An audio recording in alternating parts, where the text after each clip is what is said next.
et pouvoir pratiquer la masculinité positive. Dans cette salle à Bunia, deux jeunes, leaders communautaires, élèves, étudiants et représentants d'organisations féminines échangent autour d'un même objet, promouvoir la masculinité positive pour prévenir les violences basées sur le genre. L'activité est organisée par la cellule technique de la masculinité positive en province de l'Uturi avec l'appui de Congo Men's Network, Comen en sigle, et de NUFAM en collaboration avec la section genre de la MONUSCO. Avant le début des travaux, une séance de sensibilisation sur la politique de prévention de la maladie à virus Ebola est animée afin de rappeler l'importance du respect des mesures barrières. Il y a des cas dans le désordre de santé que nous sommes étant que dans la ville de Bunia. Au cours des échanges, plusieurs participants ont insisté sur la nécessité de changer certaines perceptions du rôle de l'homme dans la société.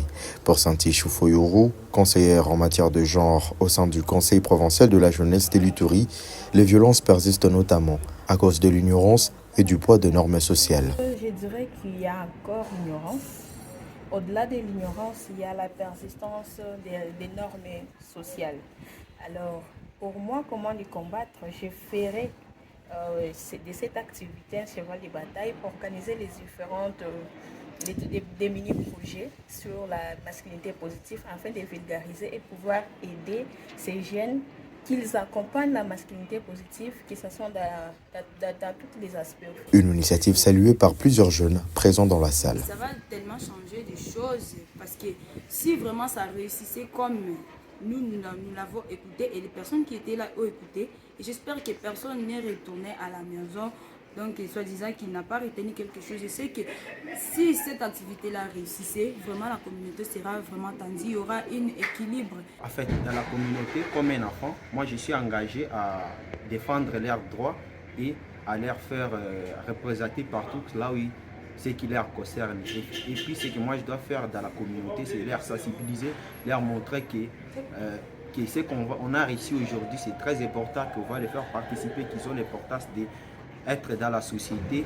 et faire connaître que les filles aussi leur part dans la société. Pour les organisateurs, la masculinité ne doit pas être associée à la violence, mais au respect et à la responsabilité. Que les jeunes arrivent à redéfinir l'essence d'être homme, parce qu'il a été constaté que être homme a été défini de différentes façons et surtout de façon positive par la culture, par nos communautés dans lesquelles nous vivons. Mais alors, à la fin de l'atelier, nous attendons à ce que les hommes, les jeunes qui ont participé dans la ville de Bunia et d'autres en territoire de Mahagi, qui ont été avec nous en ligne bien sûr, que tous ces jeunes arrivent à s'approprier cette question de masculinité positive et qu'ils redéfinissent encore le fait d'être homme. Les actions des hommes et des garçons doivent accompagner la lutte sur le VBG.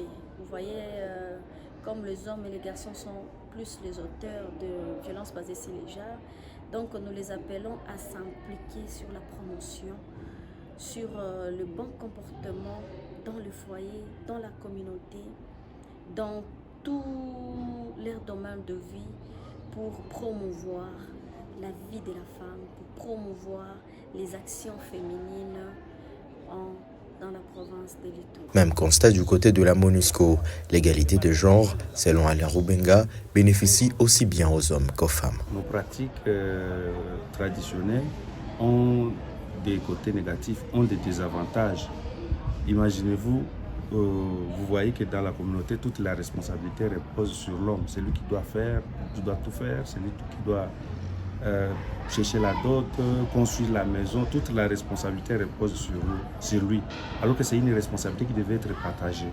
Et il s'est trop submergé et à cause de la précarité, ne sachant plus quoi faire, beaucoup des hommes se résignent. Ils vivent dans un traumatisme qui ne dit pas son nom. Alors que si on considérait, si on avait intégré que toutes ces responsabilités-là doivent être partagées entre les hommes et les femmes, on devait se partager. Même les femmes pouvaient apporter leurs efforts dans la construction du foyer, du ménage. Et on aurait des familles où les hommes et les femmes travaillent d'une façon complémentaire pour faire vivre le ménage et participer à la construction de la communauté. À travers cette activité, les organisateurs espèrent faire de jeunes des acteurs du changement dans la lutte contre les violences basées sur le genre et la promotion de l'égalité.